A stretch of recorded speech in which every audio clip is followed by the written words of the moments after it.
Today it's Kelly. I'm here on the Second Cup episode with my good friend, Joe Springer.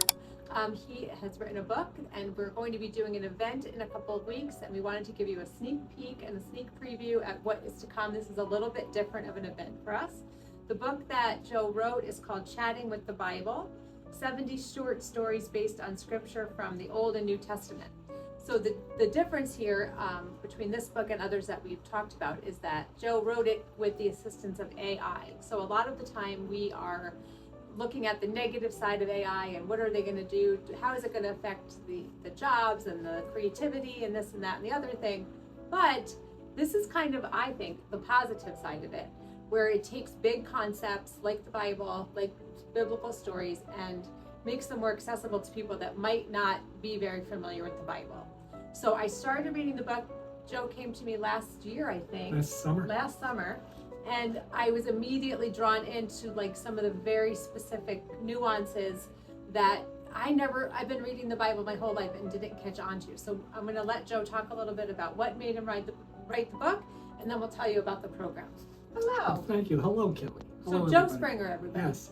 So the way it came about, I'm not very tech savvy. So last year I started playing around with ChatGPT for fun. And then I started playing around for fun to have it do funny stories from the Bible to get some laughs. And one night I was on my evening walk and I said, what if I try to make it write serious stories from the Bible? And I started working with it. Now the difference, as Kelly mentioned, with AI, ChatGPT, one of the criticisms is this idea of, well, set it and forget it. Just tell it what's right and that's it. And that's not what I did.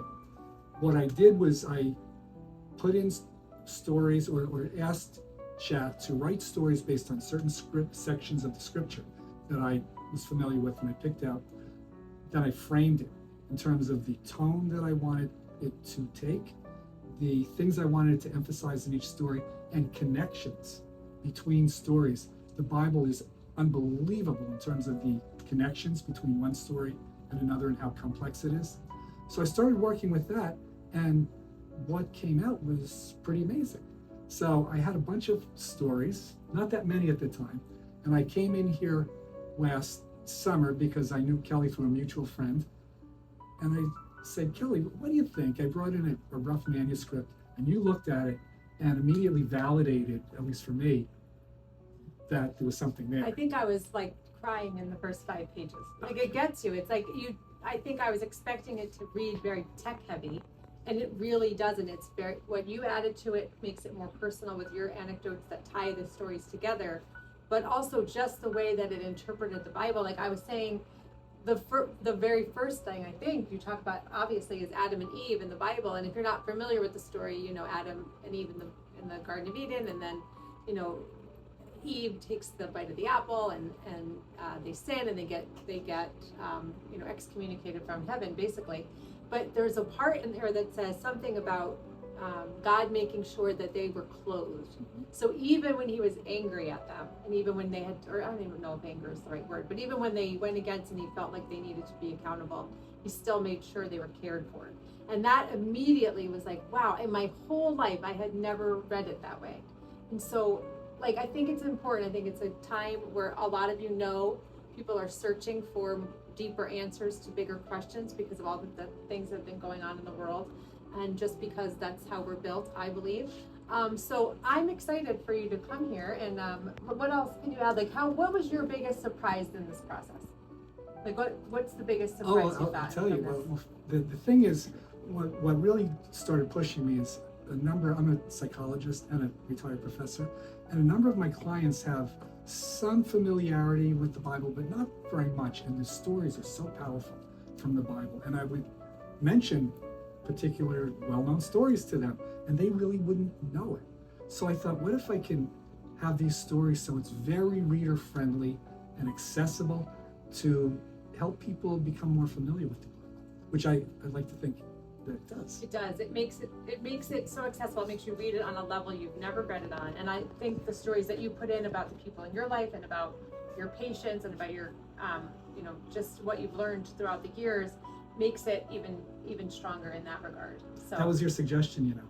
oh, When I met with you last summer, I just had the stories, and you said, you're a psychologist and a professor. Why don't you write a little reflection on each story? yeah. Which I said, that's a great idea. Oh, yeah, I that's wrestled right. Now with that it. Though, you know, that no, was, you did a great I job. really wrestled with You doing did. that. So it's been an honor for me to watch this entire book come to fruition since the inception. And I will say, like, I think I went into it thinking, oh, this is going to feel very cold. And in contrast, it is one of the warmest books, and it's got so much, and it's broken up into little sections where you can go back and forth, and you'll learn something every page. So we're doing this is a short little interview, because when Joe is here in a couple weeks to talk about the book, we'll do a longer video, and you'll be able to watch it online. But we want to invite all of you to come June 16th at 6 p.m. We're going to have a conversation here. There's going to be a lot of Joe's friends and colleagues, and maybe some of your clients to come here and support your book and to ask a lot of questions. And I think it's going to be not your basic, like, you know, what books are you reading this summer type of thing. I think it's going to actually be a deep conversation, which I can't wait for. So we're thrilled that you're coming. We can't thank you enough. And the whole process has been so great. It's been great. You've been a big part of it. Oh, thank you. Well, it's been an honor. So anything else you want to say to everybody coming? Not really, just we're looking forward to seeing you on the 16th at Yes, 6 o'clock. and I would be on time because we might not have enough seats, which is always a good thing for a first-time author. Yes. So thank you all so much for joining us today. See ya.